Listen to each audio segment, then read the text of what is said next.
Running through the mounds of letters now on BBC1, Anne Robinson.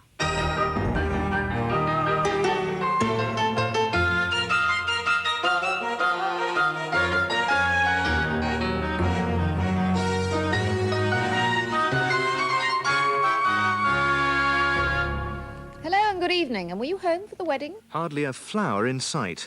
The bridesmaids were dressed for an Addams Family screen test. The bride resembled an inflated seed pod. No wonder she sought refuge by hiding her face behind the frill from my granny's settee. You have already carped about the cost of the clothes show extravaganza and its wedding of the year's outfit being exclusively provided by a Milan fashion house. But you had not bargained for the event itself being, as Aled Richardson described it, a gloomy, tragically expensive farce. Here comes the bride.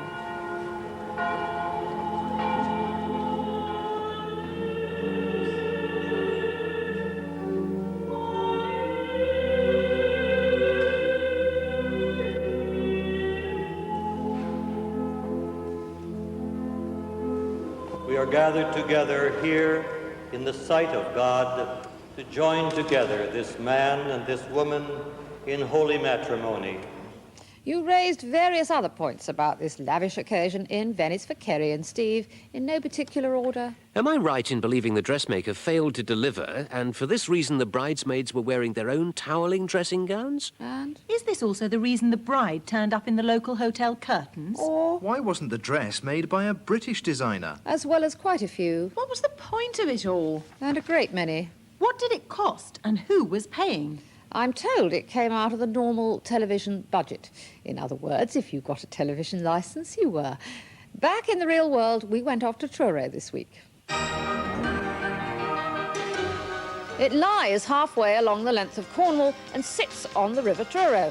Once a prosperous river port and tin mining centre, miners and merchants have gone and have now been replaced by holidaymakers flocking to see the cathedral and enjoying the local delicacies.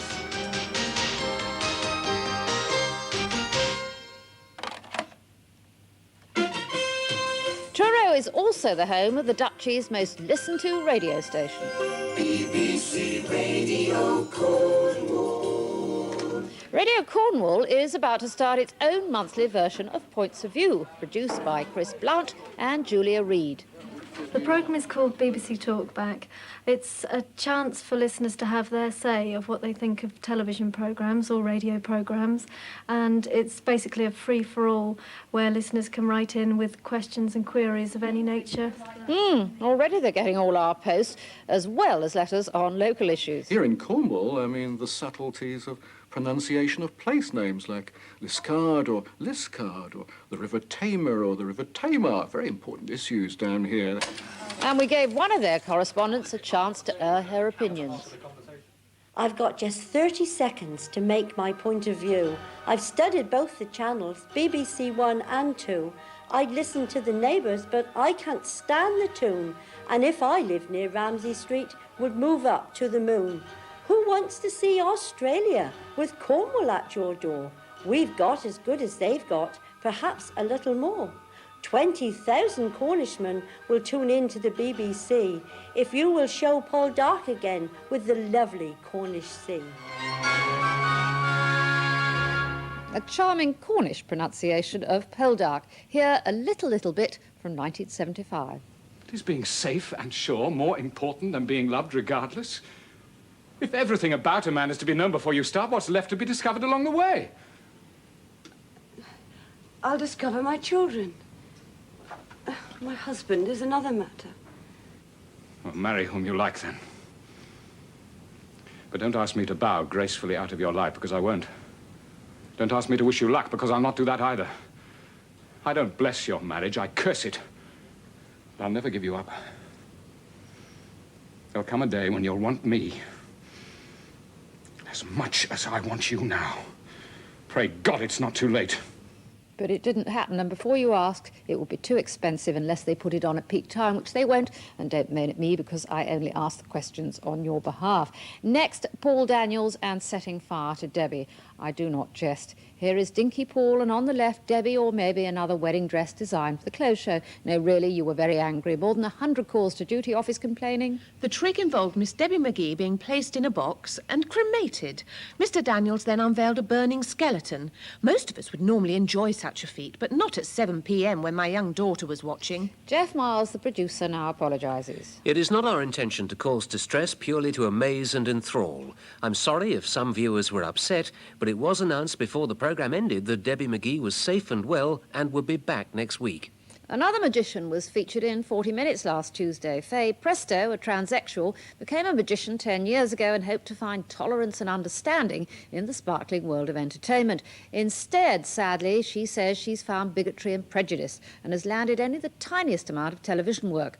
Although one imagines there are plenty of other magicians, transsexual and otherwise, who have also not made it to the small screen.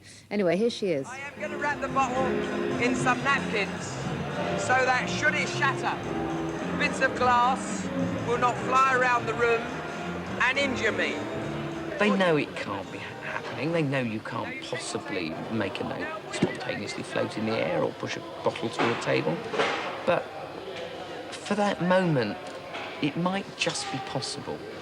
And if that's possible, all sorts of other things might be possible. You give them a 2-second, a 5-second, a 10-second, a 20-minute holiday from the hideous reality of life. Well, you were much taken with Ms. Presto. Several dozen letters in praise. It seems ironic Faye claimed she did her best to avoid reality by the very nature of her work, when in truth the real world appears to be stopping her success. And since Miss Presto doesn't burn anyone in her act, least of all Debbie, Louise Dunning of Milford adds, I, for one, would much rather see her on a regular magic show than the patronising Paul Daniels. And more specifically, Joan B. Smith observed, how sad that someone of Miss Presto's calibre meets prejudice in her branch of show business. Yet homosexuals in the acting profession flaunt their sexuality and receive knighthoods. Here and Now, the new Wednesday evening current affairs programme, reported last week on a revolutionary device which changes life because it can quite literally allow the profoundly deaf to hear again, as has happened to one little boy, Michael Batt, deaf from the age of 2. But now Michael's been given a chance to hear again. He's one of scores of children who've been fitted with a Cochlear implant, a highly sophisticated hearing aid that's proved extraordinarily successful. But the so-called bionic ear has brought a wave of protest from an unexpected quarter, the deaf. I feel it should be banned. I feel it's very dangerous. I think it's damaging for the deaf community. It damages the individual's life. It could be totally altered. Well, the idea put forward there by a deaf activist that science is being misused and this sort of technique threatens the deaf community with extinction outraged many. Jackie Ballard of Wimborne wrote, My 4-year-old daughter was born deaf and had a cochlear implant in 1992, and I find the views of the Wolf family and the National Union of the Deaf totally incomprehensible. The Wolf family may have 5 generations of deafness in their family and feel that deafness is an asset, but my daughter was born into a totally hearing family. Stephen Foley said he watched the programme in disbelief. I had to check it wasn't a sick example of April Fool's humour. Being partly deaf myself in one ear, I appreciate the God-given gift of hearing. Likewise, the intellect which invents a cure for a lifetime of silence. To seek to deny this deliverance to children thus afflicted is an act of cynical cruelty. On a lighter note, Easter Monday was a chance to see the Oscar-winning animated film The Wrong Trousers. More on the life of Gromit the dog and the long-suffering Wallace, who both live in an automated house.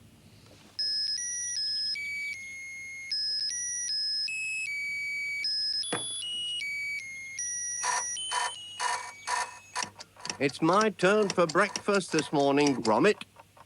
I like a 3-minute egg. Steady on. Wow! Gromit! Oh! Oh!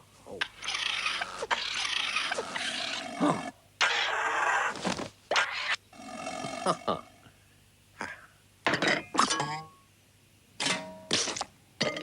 He never got his 3-minute egg, but whoops of delight all round.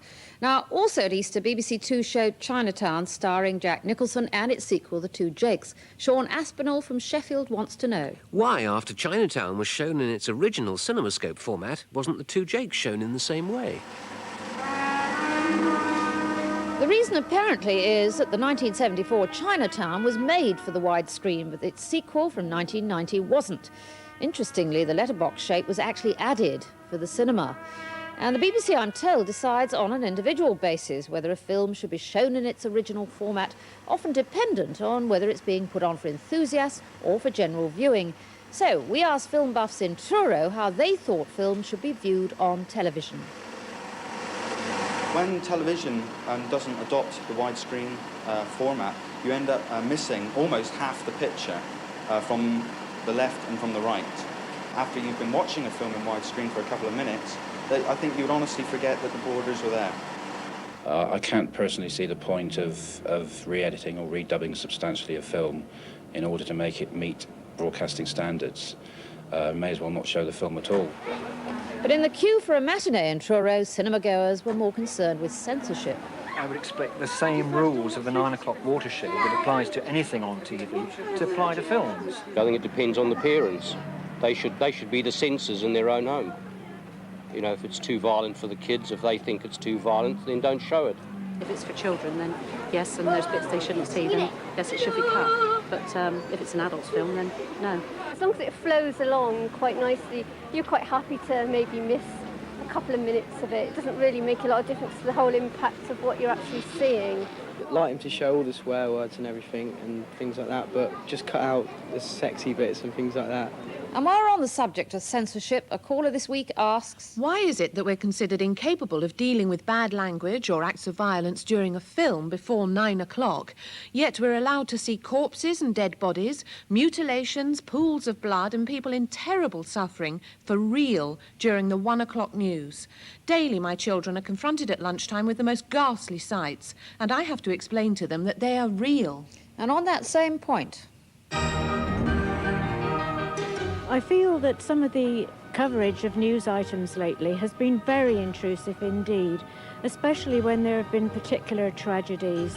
For instance, this horrific news item we've had last week with the school children, and the cameras seem to hone in on people's grief, and I feel that in ordinary circumstances they wouldn't have allowed this, but because they're so vulnerable, they hardly know what's happening to them, and I can't feel that it's fair for cameras to light up on people's grief.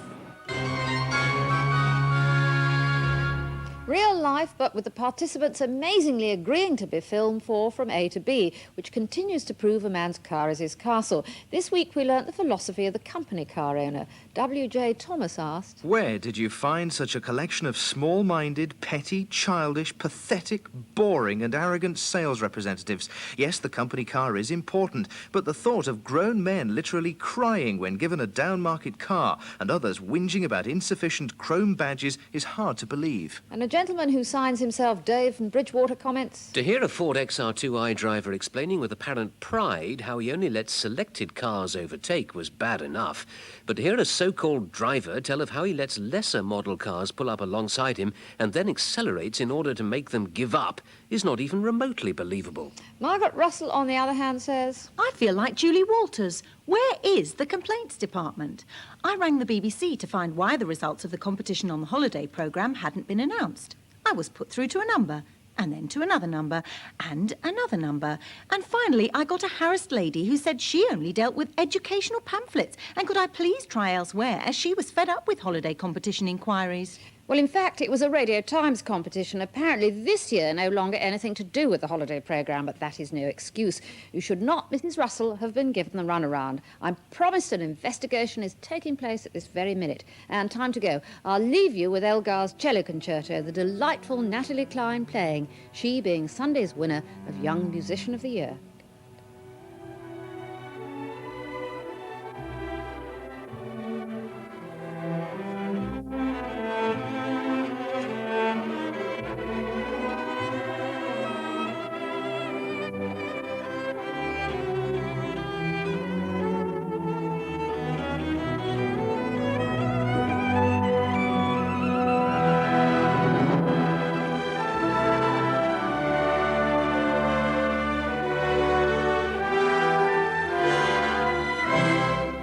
If you have any comments on any BBC programme, please contact Points of View, BBC Television, London W12 7RJ, or phone or fax 081 576 4560.